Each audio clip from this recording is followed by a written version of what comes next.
الله الرحمن الرحيم إن الحمد لله نحمده ونستعينه ونستغفره ونعوذ بالله من شرور أنفسنا ومن سيئات أعمالنا من يهده الله فلا مضل له ومن يضلل فلا هادي له أشهد أن لا إله إلا الله وحده لا شريك له وأشهد أن محمدا عبده ورسوله اللهم أرنا الحق حقا وارزقنا اتباعه وأرنا باطلا باطلا وارزقنا اجتنابه.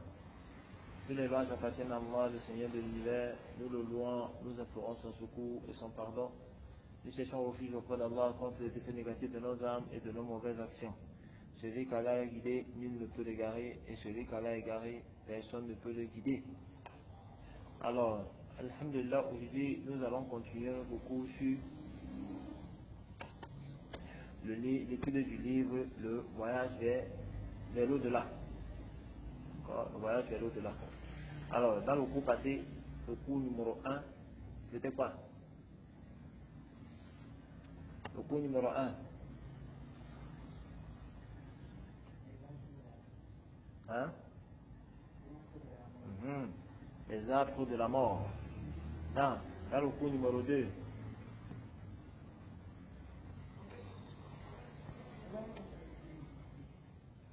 On a parlé du cours numéro 2. On a vu le cours numéro 2. Nous sommes au cours numéro 3. C'est toi qui n'étais pas là. Attends, je vais vérifier quelque chose.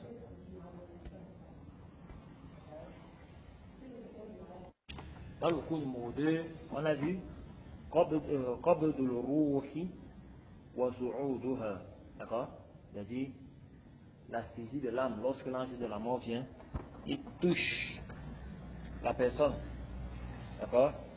La personne meurt et son âme ne reste pas, même pas une seconde dans les mains de l'ange de la mort. Et puis les anges qui l'ont accompagné saisissent son âme. D'accord? Et on le vêtit de vêtements. Soit à fonction de l'état de son âme, soit des vêtements du paradis avec le parfum, soit des vêtements des gens de l'enfer, qu'Allah nous en préserve. Et ensuite, on monte avec son âme vers les cieux. On a vu ça. Ensuite, si c'est une bonne âme, il va traverser les 7 cieux. Ensuite, Allah va demander qu'on inscrive son nom dans les lignes. Une fois que son nom est inscrit, il va revenir en terre. Si c'est une âme mauvaise, on va mettre son nom dans le sijin. D'accord? Et il fera partie des gens de l'enfer. Alors, aujourd'hui, on va commencer dans le cours numéro 3. D'accord? De notre livre, le voyage vers l'au-delà. Et aujourd'hui, ce sera intitulé Fitnatul Qabr, l'épreuve de la tombe. Non, Fitnatul Qabr.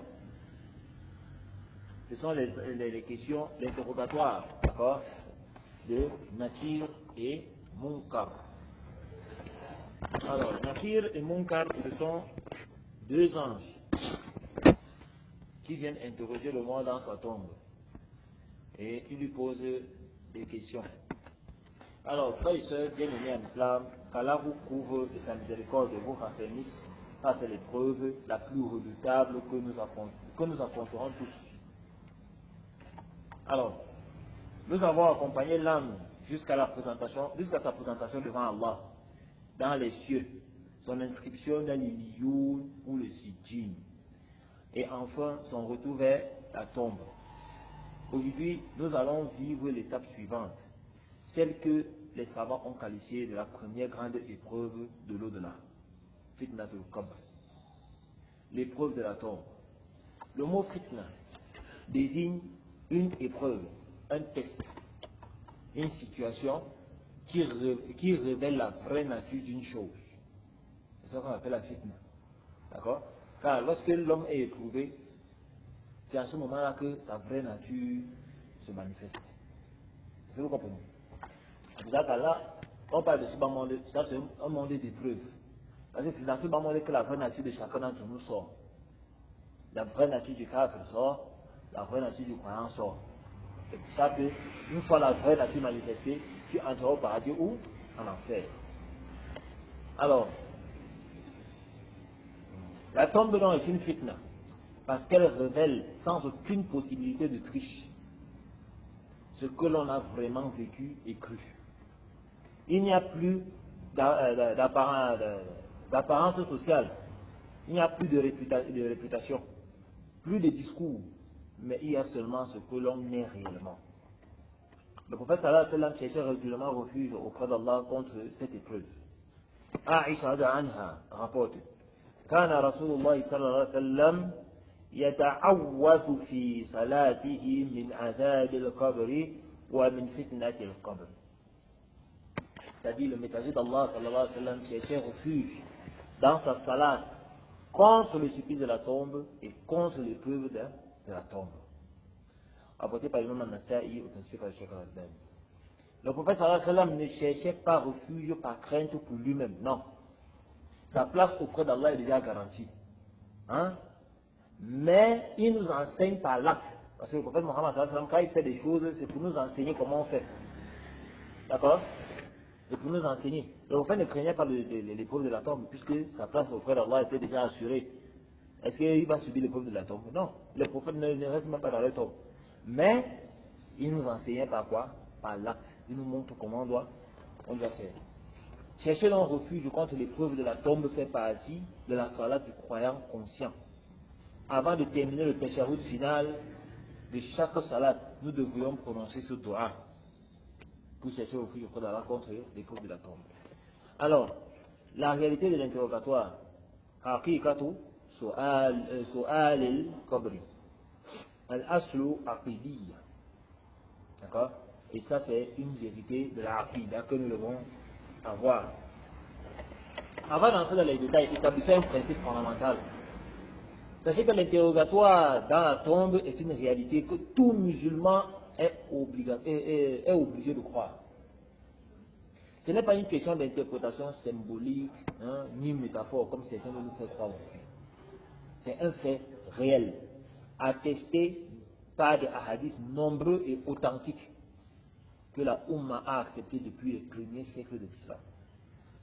L'imam al-Tahawi, rahimahullah, a écrit dans son livre, dans son célèbre texte Al-Aqida. Il dit: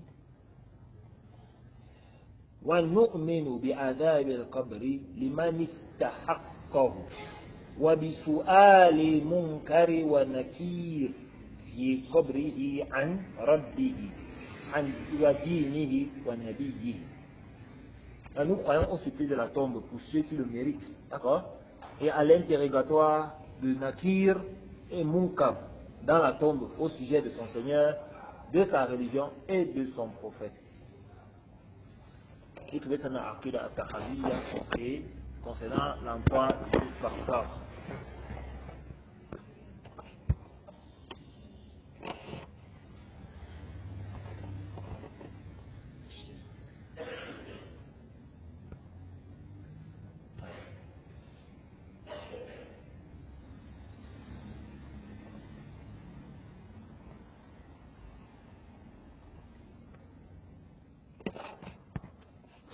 Alors, les deux anges, il faut savoir que les deux anges,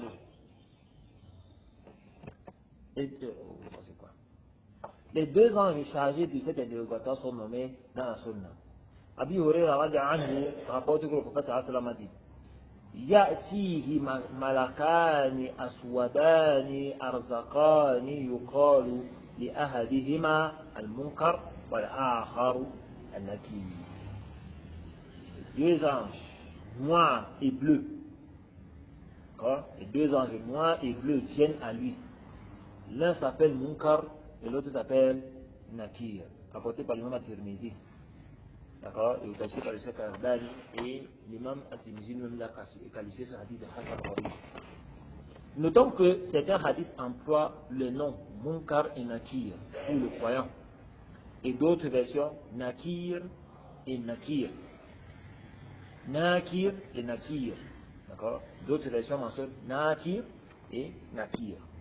Ibn Hajar, rahimahullah, mentionne al-Fath que pour le croyant, les anges qui viennent sont désignés par certains comme étant moins terrifiants. donc par certains comme étant moins intellectuels. Les mêmes anges, même qui apparaissent différemment selon l'état du mort. D'accord? Les mêmes anges là, ils apparaissent selon l'état de la personne qui est morte. L'essentiel est la réalité de l'interrogatoire lui-même, attesté par des textes multiples et concordants. L'interrogatoire a donc lieu après que le défunt ait été déposé dans sa tombe. Après qu'on l'ait posé dans la tombe. Et que ses proches qui l'ont enterré ont quitté le lieu. D'accord? Ils ont quitté le lieu. Le hadith de Anas ibn Malik est très explicite sur le sujet. Il dit إن العبد إذا وضع في قبره وتولى عنه أصحابه وإنه ليسمع قرع نعالهم أتاه ملكان فأقعداه. Vous comprenez ça? Lorsque le serviteur est placé dans sa tombe et que ses compagnons se sont éloignés, et que ceux qui l'ont accompagné se sont éloignés, il entend encore les bruits des sandales de ses compagnons qui s'éloignent. Alors deux anges viennent à lui et le font asseoir. Ce détail est donc d'une profondeur saisissante. Imaginez, le mort entend encore les pas de ceux qui l'ont enterré. Et il les entend partir. Et c'est dans ce moment de solitude absolue, parce qu'il est là-bas seul. Quand la dernière présence humaine s'éloigne, que les deux anges maintenant arrivent. Il y aura, là-bas, il n'y aura plus d'avocats, plus de témoins, plus de soutien humain. La famille est partie. L'imam est parti. Tout le monde est parti. Il reste seul avec son Seigneur et ses œuvres. Et avec les deux anges dont la mission est de révéler la vérité. Allah subhanahu wa ta'ala nous dit cela dans le Coran depuis longtemps. Allah subhanahu wa ta'ala dit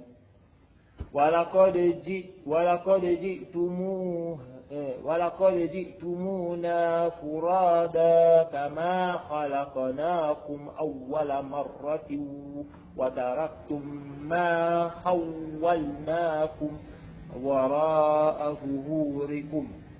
Subhanallah. Allah subhanahu wa ta'ala dit, et vous voici venus à nous, seuls, comme nous vous avons créé la première fois.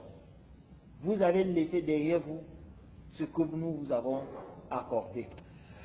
Prenons l'exemple par exemple sur on l'appelle comment? Kabayebe. Pourquoi c'est là? Il est mort. Hein? Kabayebe, si c'est Yebe. Ah, Kabayebe Djibril. Ah. Il avait beaucoup d'argent, non? Hein? Il était un grand ministre. Est-ce que vous comprenez? Un grand ministre avait beaucoup de l'argent. Mais où est-ce que son argent est allé? Où est-ce que ça lui a servi? Est-ce qu'il a tout laissé? Les grosses voitures qui roulent avec. Tout ça. Ça tombe maintenant. La grande maison dans laquelle il vivait. Ça tombe va être maintenant un petit trou. En terre. Son seul habit va être un habit blanc. Je ne sais même pas s'il était musulman ou il était kafir, celui-là. En tout cas, alors. Hein? Si ce n'est pas s'il était un kafir, sa part de maison sera maintenant un cercueil en bois qu'on va l'enterrer avec que les ténus vont venir encore tout manger. Tout ça, tous ces richesses, tout ça, ça lui a servi absolument à rien. Niat, il fait dire, c'est Niat. Hein? Marcel Niat, il fait dire. Il est mort, non? Tout l'argent qu'il avait servi à quoi? Il a servi à quoi? Déjà même que sa maladie, quand ça a pris tout son argent, il a pu avoir la guérison avec ça. Rien. Il a passé toute sa vie dans l'hôpital. Et après, il est mort comme un cadavre puant. Toutes ses richesses, tout son honneur, toutes ces choses qu'il avait là, ça lui a servi à quoi? À rien du tout. Et vous savez ce qui est étonnant? C'est que les Camerounais se moquent même. Il était président du Sénat. Mais les Camerounais sont même contents encore qu'il meure. Donc vous voyez autant de choses, tout ça lui a servi absolument à rien. Maintenant quand il se retrouvera maintenant devant les anges, il n'aura rien. Il n'aura rien. Voilà, Moustapha. Vous savez qu'Allah subhanahu wa ta'ala, il dit, vous voici venus à nous, tout seuls, tout comme nous avons créé la première fois. Vous avez laissé derrière vous ce que nous vous avons accordé. L'interrogatoire donc porte sur 3 questions. Elles sont simples en apparence, mais elles sont en réalité le condensé de toute ta vie. Elles englobent les fondements de la foi islamique. Ma Rabbuk, qui est ton Seigneur? Ma Dinuk, quelle est ta religion? Ma kunta taqul fi hadha ar-rajul, qu'est-ce que tu disais de cet homme qui vous avait été envoyé? Vous voyez que tout ça, Rabbun, Dinun, Nabiyun, c'est quoi? At-Tawhid, l'Islam et la prophétie. Tout ça, ça englobe toute ta vie. Le Tawhid, c'est pour ça qu'on va te marquer ton Seigneur. Maintenant, sur quoi tu as vécu? L'Islam ou la mécréance? Parce que l'Islam englobe toute ta vie. Comment tu as pratiqué l'Islam? Sur quoi tu as vécu? Qui est-ce que tu suivais? Ce prophète qui vous a été envoyé. Est-ce que tu le suivais? Tu lui obéissais? Tu t'abstenais des interdits? C'est comme tu as vécu là que tu vas répondre. Ces 3 questions sont le reflet des 3 témoignages fondamentaux. Allah est notre Seigneur, ça c'est le Tawhid. L'Islam est notre religion, qui est la charia, le mode de vie. Et Muhammad est le messager d'Allah, sallallahu alayhi wa sallam, qui est la prophétie. Toute la religion tient donc dans ces 3 réponses. Et c'est précisément pourquoi ces questions ne peuvent pas être mémorisées et récitées mécaniquement. Même si tu les mémorises ici-bas, tu fais mémoriser c'est un cas, il meurt, il ne pourra pas répondre. Il ne pourra pas. Ce sont donc les questions auxquelles seule la vie vécue, selon la foi, peut répondre spontanément avec assurance. Le hadith de Bara ibn Azib nous donne dans la description la plus complète de cette scène. Pour le croyant, voici comment se déroule l'interrogatoire. Man Rabbuk, qui est ton Seigneur? Le croyant répond, Rabbi Allah. Mon Seigneur c'est qui? Allah. Ma Dinuk, quelle est ta religion? Le croyant répond, ma religion c'est? Ma religion c'est? L'Islam. Ma hadha ar-rajul alladhi bu'itha fiikum. Quel est cet homme qui vous a été envoyé parmi vous? Qui est ton prophète? C'est ça la réalité. On va répondre, notre prophète c'est qui? C'est qui? Le prophète Muhammad sallallahu alayhi wa sallam. Ça c'est la réponse du croyant. Le hadith précise ensuite une nuance extraordinaire sur la manière dont le croyant va répondre. Il ne réfléchit pas pour répondre. Ça sort instantanément. Il ne cherche pas dans sa mémoire que non c'est quoi là. Non. Il répond avec la même aisance de quelqu'un qui connaît parfaitement les réponses depuis longtemps. 1 plus 1. 2 plus 2. 2 plus 2. 18. Oui, ce sont des questions, vous répondez spontanément parce que ce sont les trucs que vous maîtrisez. Hein? 1355 plus 3554. Vous voyez, ça veut dire difficile de répondre, non? Oh, quelqu'un qui est habitué avec les chiffres, qui est habitué constamment avec les chiffres, ça veut dire qu'il peut répondre ça facilement. Vous voyez, c'est ainsi donc que tu vas répondre aux questions à ton. Comme tu as vécu, c'est comme ça que tu vas répondre. Alors, le prophète Mohammed sallallahu alayhi wa sallam décrit cela en citant le verset où Allah sallallahu alayhi wa sallam dit يثبت الله الذين آمنوا بالقول الثابت في الحياة الدنيا وفي الآخرة ويضل الله الظالمين ويفعل الله ما يشاء. Allah subhanahu wa ta'ala, il dit, et Allah a affermi ceux qui croient par une parole ferme dans la vie présente et dans l'au-delà. Et Allah égale les injustes. Et Allah fait ce qu'il veut. Quelle est cette parole ferme? Quelle est cette parole ferme avec laquelle Allah a raffermi les croyants dans ce bas monde? Pardon? Kalima de Tawhid. La ilaha illallah. Ça signifie quoi? Hein? La ilaha illallah signifie quoi? Tu as oublié. Hein?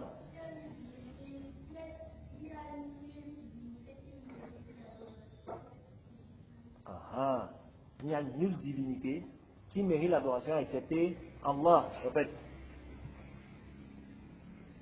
Pas de divinité qui mérite l'adoration excepté Allah. Répète. Pas la qui. La ilaha illallah. Pas de divinité qui mérite l'adoration sauf Allah. Pas de divinité qui mérite l'adoration sauf Allah.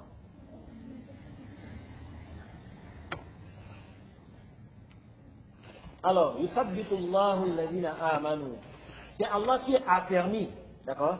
Ce n'est pas notre propre intelligence, notre propre mémoire, notre propre force. Là, c'est un don d'Allah à celui qui a cru sincèrement et qui a vécu selon sa foi.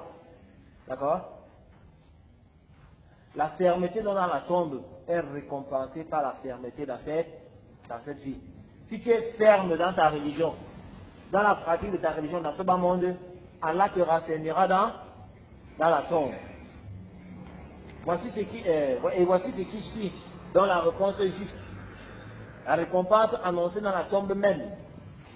Le prophète sallam dit فَيُنَادِي مُنَادٍ مِنَ السَّمَاءِ أَنْ صَدَقَ عَبْدِي فَأَفْرِشُوهُ مِنَ الْجَنَّةِ وَأَلْبِسُوهُ مِنَ الْجَنَّةِ وَافْتَحُوا لَهُ بَابًا إِلَى الْجَنَّةِ. Alors un annonciateur proclame du ciel: mon serviteur a dit vrai, et étendez pour lui un lit du paradis, habillez-le des vêtements du paradis, et ouvrez-lui une porte vers le paradis. Imaginez, hein, la récompense du croyant dans sa tombe. Rapporté par Abi Daoud et attaché par le Cheikh Al-Albani dans Assis sur la Sahiha. Sadaqa Abdi, dit mon serviteur a dit vrai. Deux mots d'Allah qui valent l'univers tout entier, subhanallah. La tombe s'élargit alors, elle est décorée des délices du paradis. Une fenêtre est ouverte donnant directement sur le jardin du paradis. Et le croyant attend la résurrection dans un état de bonheur et de sérénité. Il attend la résurrection dans un état de bonheur et de sérénité. Allahu Akbar. Maintenant, la réponse de l'hypocrite et du kafir. La même scène se produit pour le kafir et l'hypocrite. Mais les résultats sont opposés. Dans la hadith d'Al-Bara ibn Hazib, il décrit. On lui demande, Man Rabbuk? Il dit, ça c'est le kafir. La adéri. On lui dit, Ma dinu? Il répond, la adéri. Ma hadha ar-rajul alladhi bu'itha fikum? Quel est cet homme qui vous a été envoyé? Il dit, la adéri. Je ne sais pas. Je ne sais pas. Alors, ça c'est le bégaiement. Vous voyez, la adéri. Hein? Ça c'est le bégaiement pathétique. Cette confusion, cette incapacité totale à répondre à des questions aussi simples. Celui qui a peut-être prononcé la shahada en ce monde, qui s'appelait musulman, qui connaissait peut-être les mots de la réponse, dans la tombe, cette réponse ne sort plus. Il pratiquait un islam taillé sur mesure. Il disait que je suis musulman, alors qu'au fond, il était un hypocrite. Il choisissait de l'islam ce qui l'arrange. Et ce qui ne l'arrange pas, il détestait cela et il rejetait. Et ceux-là qui pratiquent un islam taillé sur mesure, un islam. Il prend de l'islam ce qui l'arrange, ce qui ne l'arrange pas, il rejette. La hawla wa la quwwata illa billah. Elle ne sort pas parce qu'elle n'est pas gravée dans le cœur. Elle n'est pas gravée dans le cœur parce qu'elle n'a jamais été vécue. Il n'a pas vécu l'islam. Et la suite est terrifiante. فينادي مناد من السماء أن كذب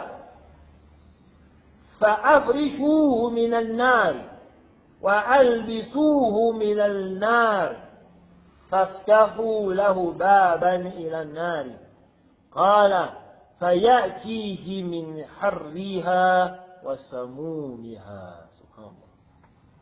Alors un annonciateur proclame du ciel, il a menti. Étendez pour lui un lit de feu, habillez-le des vêtements de feu et ouvrez-lui une porte vers le feu. Une porte vers le feu. Il lui parvient alors sa chaleur et ses bancs brûlants. Là, ça tombe. Il commence à goûter au châtiment avant le grand châtiment. Quand il a menti. Ce n'est pas seulement qu'il ne savait pas. Non. C'est qu'il a menti toute sa vie. En se prétendant comme croyant, alors qu'il ne l'était pas dans son cœur. Ou en vivant comme si Allah n'existait pas. La tombe révèle donc ce mensonge fondamental. Parfois on l'enquête comme ça, on prie sur lui, on croit que c'est un musulman. Alors que c'est un hypocrite. Un kafir. Oui, ça c'est grave. Et pour le munafiq en particulier, l'hypocrite, le Coran nous donne une image terrifiante de son état au moment de cette question-là. Allah subhanahu wa ta'ala dit وَمِنَ النَّاسِ مَنْ يَقُولُ آمَنَّا بِاللَّهِ وَبِالْيَوْمِ الْآخِرِ وَمَا هُمْ بِمُؤْمِنِينَ يُخَادِعُونَ اللَّهَ وَالَّذِينَ آمَنُوا وَمَا يَخْدَعُونَ إِلَّا أَنفُسَهُمْ وَمَا يَشْعُرُونَ. Allah subhanahu wa ta'ala dit, et parmi les gens, il y en a qui disent, nous croyons en Allah et au jour dernier. Mais ils ne sont pas croyants. Ils cherchent à tromper Allah et ceux qui ont cru. Mais ils ne trompent qu'eux-mêmes. Et ils ne s'en rendent pas, ils ne s'en rendent pas compte. Ils se trompent eux-mêmes et ils ne s'en rendent pas compte. L'un des aspects les plus frappants de la vie dans la tombe est ce que subit le corps lui-même. La tombe n'est pas un espace neutre. Elle réagit à son occupant. Pour le croyant, le hadith précise ثم يفسح له في قبره 70 ذراعا في 70 وينور له فيه ثم يقال له نم فيقول أرجع إلى أهلي فأخبرهم فيقال نم فنومة العروس الذي لا يوقظه إلا أحب أهله إليه. الله أكبر. Sa tombe est ensuite élargie pour lui de 70 coudées sur 70. Elle est illuminée pour lui. Puis on lui dit, dors. Il dit, puis-je retourner auprès des miens pour les informer? Puis-je revenir pour aller informer ma famille? Puis-je revenir pour aller informer les miens sur terre? Que voilà ce qui m'est arrivé, voilà ce que j'ai, voilà. On lui dit, dors, comme dort le jeune marié, que le seul, le plus aimé de ses proches peut réveiller. On dit quoi? Dors comme le jeune marié. Ouais, les célibataires, il ne faut pas connaître. Dors comme le jeune marié, que seul le plus aimé de ses proches peut le réveiller. C'est quand vous allez vous marier que vous allez comprendre le sommeil du jeune marié. C'est un vieux quoi. Il ne faut même pas imaginer. Hein, c'est ça les célibataires, il ne faut pas connaître. Quand vous allez vous marier, la première nuit que vous allez dormir, vous allez voir que c'est un sommeil qui n'est pas comme n'importe lequel. C'est le meilleur sommeil. C'est dans toute ta vie tu n'as même pas dormi. C'est le jour là que tu dors en vrai. Tu dors le vrai sommeil. Parce que tu es aux anges. Hein? Parce que tu es aux anges. Laissez, mariez-vous. Vous allez comprendre. 70 coudées sur 70. Un espace vaste, lumineux, confortable. Et la tombe devient un endroit de repos, paisible jusqu'à la résurrection. La comparaison au sommet du jeune marié est magnifique. Un sommet de bonheur, de contentement, d'attente heureuse. Ouais. Vous ne connaissez pas ici? Non, vous parlez par expérience. On parle par expérience. Non. Le mécréant, en revanche, la tombe se resserre. Le prophète sallallahu alayhi wa sallam a dit, وَلَوْ كَانَ أَحَدٌ نَاجِيًا مِنْ ضَمَّةِ الْقَبْرِ لَنَجَا سَعْدُ بن مُعَاذٍ. Il dit, si quelqu'un devait être épargné de la compression de la tombe, ce serait Sa'd ibn Mu'adh, apporté par Nasaï. Sa'd ibn Mu'adh est l'un des plus grands compagnons, celui pour lequel le trône d'Allah a tremblé à sa mort. Quand il est mort, le trône d'Allah a bougé. Et pourtant, lui-même a subi la compression initiale de la tombe. Parce que quand on enterre, la tombe précède d'abord. Mais c'était une compression légère, brève, selon les commentateurs. Et cela nous indique que cette compression touche tout le monde d'une certaine mesure. Mais pour l'impie, elle sera d'une intensité incomparable et permanente. Parce que lorsqu'on enterre le croyant, la terre l'embrasse. Pour lui, c'était la bienvenue. C'est pour ça qu'elle le sert d'abord. Mais pas d'une compression violente. Quand je vais mourir, je vais savoir si ça fait mal. On te dit que c'est une compression légère. Comme par exemple, lorsque tu vois ton bien-aimé arriver, que tu le serres dans tes bras. Est-ce que le fait que tu l'embrasses, ça lui fait mal? Hein? Ce n'est pas une douleur, c'est une compression chaleureuse, légère, pour l'accueillir. D'accord? Pour l'accueillir. Le prophète Mohammed a donc décrit la tombe de l'impie. Ainsi dans le hadith de Bara, il dit فَيُضَيِّقُ عَلَيْهِ قَبْرُهُ حَتَّى تَخْتَلِفَ فِيهِ أَضْلَاعُهُ. Il dit sa tombe se resserre sur lui jusqu'à ce que ses côtes se croisent de l'intérieur. Est-ce que ses côtes entrent comme ça? Ouais, les côtes là, elles se croisent. Subhanallah. Une image physique d'une violence extrême. Les côtes qui se croisent sous la pression de la terre. Et cela, en plus de la porte ouverte sur le feu, dont la chaleur brûlante lui parvient continuellement. Subhanallah. Les textes authentiques mentionnent certaines catégories de personnes pour lesquelles Allah accorde une exception de l'interrogatoire dans la tombe. Donc les personnes qui ne vont pas subir l'interrogatoire dans leur tombe. Ou une protection particulière contre les difficultés de la tombe.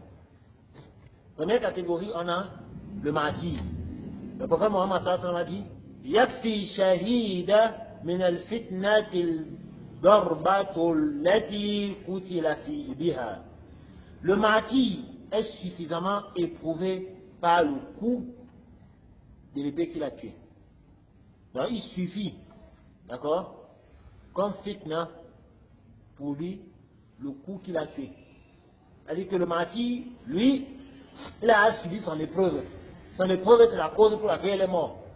Ce qui fait que justement, l'épreuve de la tombe, lui, ne subit pas ça. Donc, le martyr a donné la preuve ultime de sa foi par son sacrifice. L'interrogatoire est donc une épreuve destinée à révéler la foi. Le martyr est déjà révélé par l'acte le plus éloquent qui soit. Le fait qu'il soit mort pour sa foi, c'est une preuve claire qu'il a la foi. Non.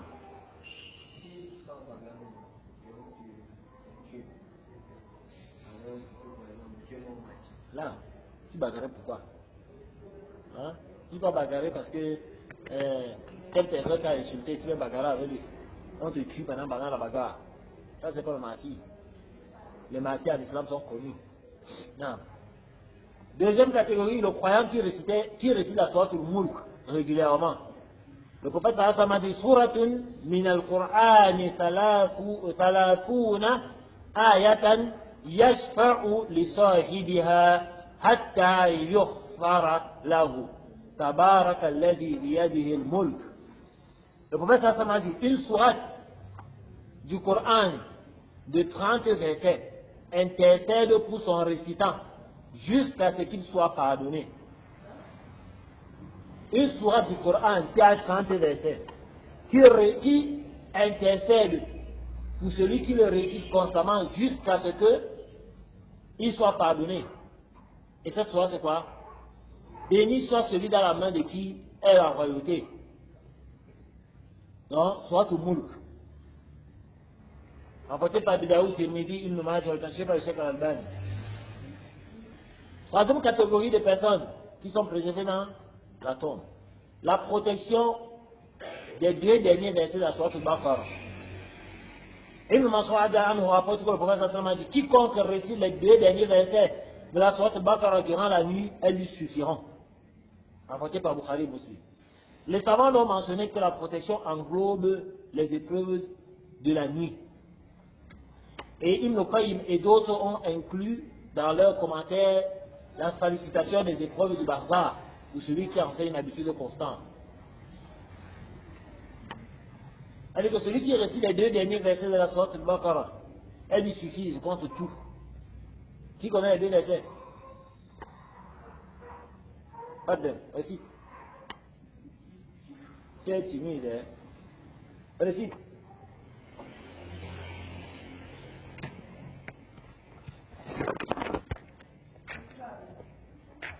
Récite, c'est pourquoi?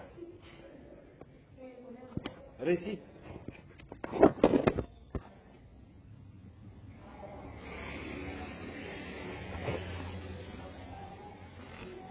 Hein?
Attention à mémoriser, toi tu vas pas mémoriser, pourquoi?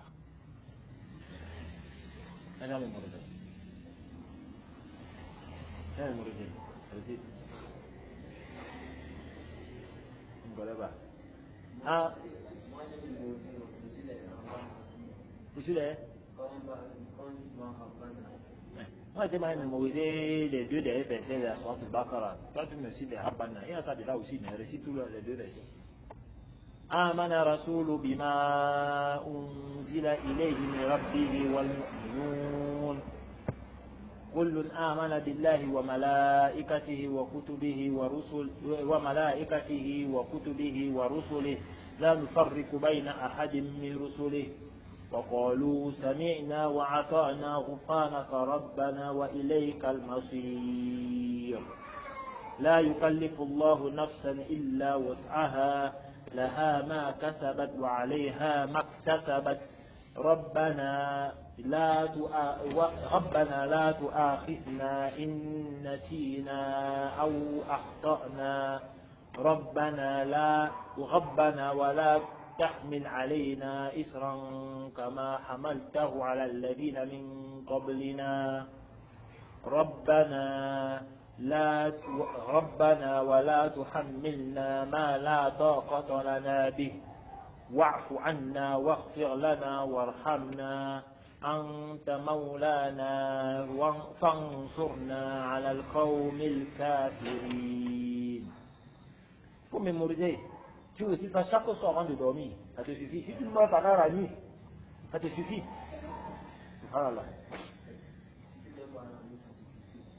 Pour tout. En tout cas, récite ça avant de dormir. Quand tu vas mourir pendant la nuit, tu verras ce que ça va te faire comme avantage. Non. Quatrièmement, celui qui meurt le jour du vendredi ou la nuit du vendredi, il est protégé du châtiment de la tombe. Ma min muslimin yamutu yawma al-jum'ati aw laylata al-jum'ati illa waqahu Allahu fitnat al-qabr. Il n'y a pas un musulman qui meurt le jour du vendredi ou la nuit du vendredi sans qu'Allah ne le protège de l'épreuve de la tombe. Apporté par l'imam At-Tirmidhi au Tafsir par le Cheikh Al-Albani. Alors, comment se préparer donc à l'épreuve de la tombe? Frères et sœurs, cette question est la plus importante de tout le cours. La connaissance des réalités de la tombe n'a de valeur que si elle nous transforme. Donc voici donc quelques textes qui nous enseignent comment nous préparer concrètement à cette épreuve. Premièrement, affermir la aqidah, la croyance. La première question qui est ton Seigneur? La réponse vient de la foi profonde, ancrée quotidiennement et nourrie. Étudier le tawhid, connaître les noms d'Allah et ses attributs, comprendre pourquoi Allah seul mérite d'être adoré. Et ce n'est pas une matière académique, c'est une préparation à la mort. Deuxièmement, vivre l'islam, pas seulement l'annoncer. La deuxième question est: quelle est ta religion? Cette réponse doit venir d'une vie de pratique. La salat accomplie avec soin et régularité, le jeûne sincère, la zakat, les bonnes mœurs avec les gens. L'islam que vous vivez aujourd'hui est celui que vous allez déclarer dans la tombe demain. Troisièmement, aimer le prophète sallallahu alayhi wa sallam et connaître sa sunna. La troisième question est sur le prophète sallallahu alayhi wa sallam. Celui qui aime véritablement le prophète sallallahu alayhi wa sallam, qui suit sa sunna, qui invoque les bénédictions sur lui abondamment, ne sera pas dans la confusion quand on lui parlera de lui. Le doua sur le prophète sallallahu alayhi wa sallam est une des meilleures préparations. Quatrièmement, le doua de protection. Le prophète sallallahu alayhi wa sallam nous a enseigné la supplication suivante à réciter à la fin du tashahhud. Après le tashahhud, dans chaque prière: Allahumma inni a'udhu bika min adhab al-jahannam wa min adhab al-qabr wa min fitnati al-mahya wa mamati wa min sharri fitnati al-masih ad-dajjal. Oh Allah, je cherche refuge auprès de toi contre le châtiment de l'enfer, contre le châtiment de la tombe, contre l'épreuve de la vie et de la mort et contre le mal de l'épreuve du masih ad-dajjal. Le prophète Mohammed a donc commandé à ses compagnons de réciter ce dua dans chaque salat. Combien de salats nous effectuons réellement? Cette supplication, récitée 5 fois par jour pendant des années, creuse donc dans le cœur un sillon de conscience de la mort qui prépare à le rencontrer dignement. Cinquièmement, la récitation dans Surat al-Mulk chaque soir, comme établi dans le hadith, par le hadith précédent. Cette sourate intercède pour son récitant dans la tombe. La rendre habitude quotidienne avant de dormir est un investissement pour l'éternité. Réciter Surat al-Mulk tous les soirs avant de dormir, c'est un investissement que tu fais pour l'au-delà. L'imam Ibn Qayyim rahimahullah a dit dans Kitab al-Ruh: la tombe est soit un jardin du paradis, soit un gouffre de l'enfer. Prépare-toi à la tombe avant qu'elle ne soit ta demeure. Car celui qui se prépare à une rencontre l'affronte avec confiance. Alors pour conclure, donc, le prophète Mohammed sallallahu alayhi wa sallam a dit: Al-qabru awwalu manazil al-akhirah. Fa in naja minhu fama ba'dahu aysaru minhu. Wa in lam yanju minhu fama ba'dahu ashaddu minhu. La tombe est la première étage des séjours de l'au-delà. C'est la première étape. Celui qui en est sauvé, ce qui vient après est plus facile. Et celui qui n'est pas sauvé, ce qui vient après est encore plus dur. Apporté par l'imam At-Tirmidhi, le Majah attaché par le Cheikh Al-Albani. La tombe est la première étape des séjours de l'au-delà. Celui qui en est sauvé, ce qui vient après est plus facile. Et celui qui n'est pas sauvé, ce qui vient après est plus dur encore. Ce hadith résume tout. La tombe est la porte d'entrée dans l'au-delà. Là, réussi, c'est réussi le premier test du voyage éternel. Et là, raté, c'est entrer dans l'au-delà avec un lourd handicap. Mais soyons équilibrés dans notre approche à ce sujet. Cette connaissance ne doit pas nous paralyser dans la terreur. Allah subhanahu wa ta'ala, il est Ar-Rahman et Ar-Rahim, le plus miséricordieux, le très miséricordieux. Celui qui se repent sincèrement, qui accomplit ses obligations, qui cherche Allah avec honnêteté, celui-là a toutes les raisons d'espérer. Le croyant vit entre la crainte et l'espoir. Comme l'a dit l'imam Ibn Qayyim, rahimahullah, l'un est son aile droite et l'autre est son aile gauche. Sans les deux, il ne peut pas voler. Que nous dit donc en définitive ce cours? Que la mort n'est pas une fin, mais c'est un passage vers un interrogatoire, vers un verdict, vers un séjour qui peut être le bonheur ou la souffrance. Et que la préparation à cet interrogatoire commence maintenant, dans cette vie, dans notre salat de ce soir, dans notre repentir de ce jour, dans notre amour d'Allah et de son prophète sallallahu alayhi wa sallam. Que chacun de nous pose donc la question ce soir. Si les deux anges me questionnaient maintenant, est-ce que je répondrais avec confiance? Si la réponse est hésite, alors il est temps de travailler. Si la réponse est sereine, alors c'est un signe de grâce d'Allah qu'on doit entretenir et renforcer. Dans le prochain cours, nous aborderons en détail la vie du barzakh, après l'interrogatoire, les délices de la tombe pour le croyant, le supplice pour l'impie, les causes du supplice, les actes qui protègent du supplice, une étape que nous traverserons tous.